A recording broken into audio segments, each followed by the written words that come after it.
Welcome to the News Hour. Director of National Intelligence Tulsi Gabbard, the highest-ranking intelligence official in the U.S. government, resigned today. She said her husband is suffering from a rare bone cancer that requires her full attention. Foreign and defense correspondent Nick Schifrin and White House correspondent Liz Landers are both covering this story, and they join us now. Nick, what did Gabbard say in her resignation announcement today? Well, as you said, William, Gabbard said that she's leaving because of her husband's illness, and she released this resignation letter, which reads in part, "My husband Abraham has recently been diagnosed with an extremely rare form of bone cancer. I must step away from public service to be by his side and fully support him through this battle." In response, President Trump wrote that, quote, "Tulsi's done an incredible job, and we will miss her," and the president announced that her principal deputy, Aaron Lucas, would become the acting director of national intelligence. So the president using kind words there, William, and Tulsi Gabbard has executed some of his key intelligence community priorities. A Gabbard aide sent me a list of her accomplishments, listing, quote, cutting what Gabbard called, quote, agency bloat by more than 40%, declassifying, including high-profile cases like the JFK assassination, and exposing what the president calls the weaponization of the intelligence community. But former intelligence and Trump officials tell me that Gabbard was largely cut out. She was frozen out of the policymaking process, and that, frankly, CIA Director John Ratcliffe has already been running the intelligence community. Liz, you've been looking into one other part that Gabbard was involved in. What can you tell us about that? Gabbard took an unprecedented step and showed up in late January of this year in Fulton County, Georgia, at a raid that the FBI was conducting at the Fulton County election headquarters there. The FBI took all of the 2020 physical ballots, their tabulator tapes, all of their ballot images, and their voter rolls at the time. The FBI said that this was based on belief of probable cause of violation of retention and preservation of election records and also deprivation of a fair election.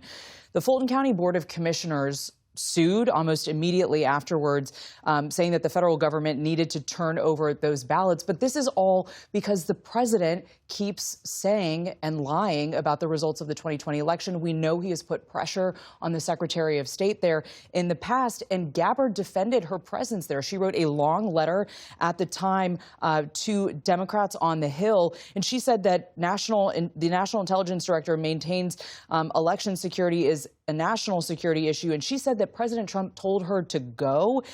When she was down there, she facilitated a call between the president and FBI agents who conducted a raid. Again, a very unusual move there. And she said in that letter at the time that electronic voting systems in the United States have long been vulnerable to exploitation by bad actors that could change or manipulate the outcome of an election. We are still waiting for evidence that those elections were manipulated. Right, truly unprecedented. Nick, can you go back to this relationship that she had with the president, and how did it sour, and what does that mean when it comes to a person in this office? So a former intelligence and Trump official tells me that it largely soured over the president's decisions over Iran starting last summer. And right before the president authorized that attack on Iranian nuclear sites last summer, she released this video. Because as we stand here today, closer to the brink of nuclear annihilation than ever before, political elite and warmongers are carelessly fomenting fear and tensions between nuclear powers. So a former official tells me that she never recovered from that. The president didn't know about it beforehand, considered it an attempt to try and convince him not to bomb Iran. And, of course, he did decide to bomb Iran last summer, despite his promise beforehand not to get involved in Middle East wars, which, of course, was a position that she promoted quite publicly. And then she was also considered against this year's war against Iran. One of her key deputies resigned over it. And so the former intelligence official tells me she was on her way out anyway. She was likely going to have to resign even before her husband's illness. William, as for your key question, how important is this? Well, look, the role of the Director of National Intelligence has been debated since it was created some 20 years ago. There have been bipartisan calls for reforms, including some of the cuts that Gabbard has implemented. Some former officials tell me it's not an important job, and the president does not consider it an important job. But other officials say, look, the role that Congress created is important, was not supposed to be political, involved in the things that Liz just talked about, and that it does not help the intelligence community if this person is considered weak, considered politicized, or frankly has been frozen out by the president. Nick Schifrin, Liz Landers, thank you both very much. Thank you.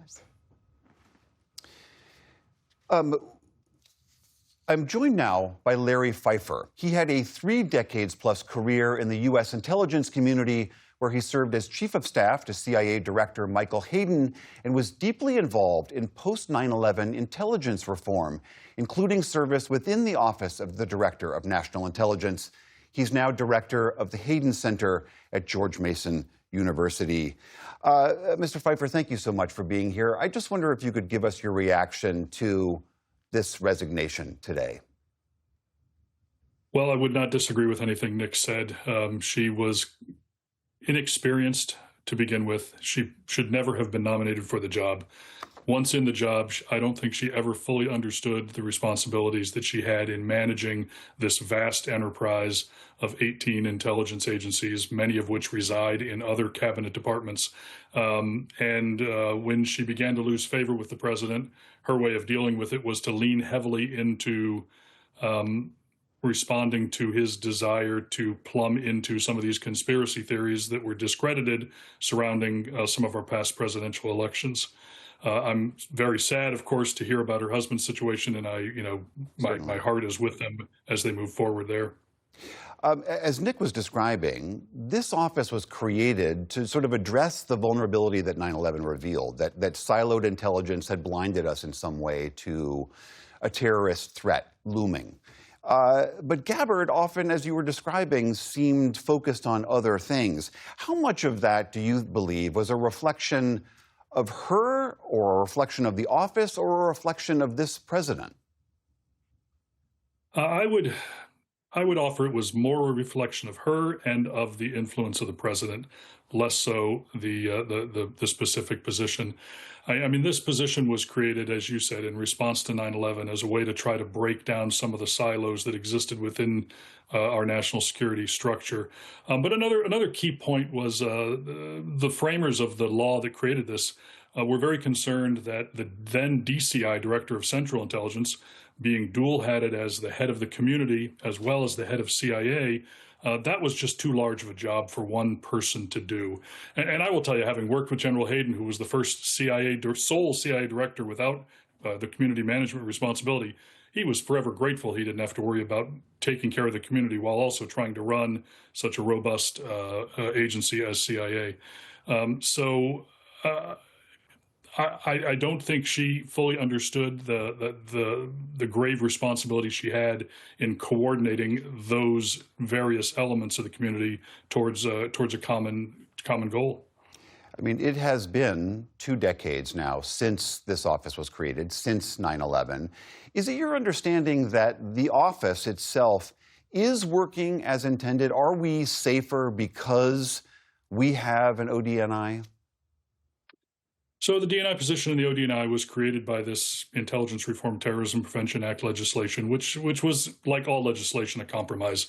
The DNI role was imperfect to start, but it has moved on for 20 years. I think they have made great strides through the years in doing integration across the community, in establishing standards for the community, so they're all speaking the same language, working on the same procedures.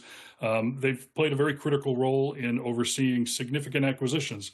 I mean, this is a large enterprise. They spend millions and millions of dollars. They buy lots of very sensitive capabilities, and it's important to have an enterprise that can oversee and manage that responsibly for the taxpayer. So I think, yes, the DNI has made stride through the years. Most of the strides they've made are around boring things like I just described. Is it perfect? No. Any institution after 20 years is probably worthy of review. My view is that if you want to review the DNI, you want to review the structure of the intel community, how it's governed. That's a serious discussion, and that should be something that should be done in a bipartisan fashion. It should involve people who have expertise in these disciplines, people who've held these positions, and no movement towards reform should be made without recommendations and discussion from such a body as I described. All right, that is Larry Pfeiffer, director of the Hayden Center. Larry, thank you so much for being here. Thank you.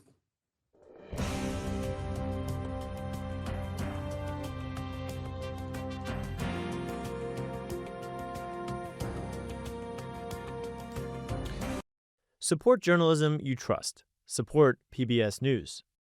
Donate now, or even better, start a monthly contribution today.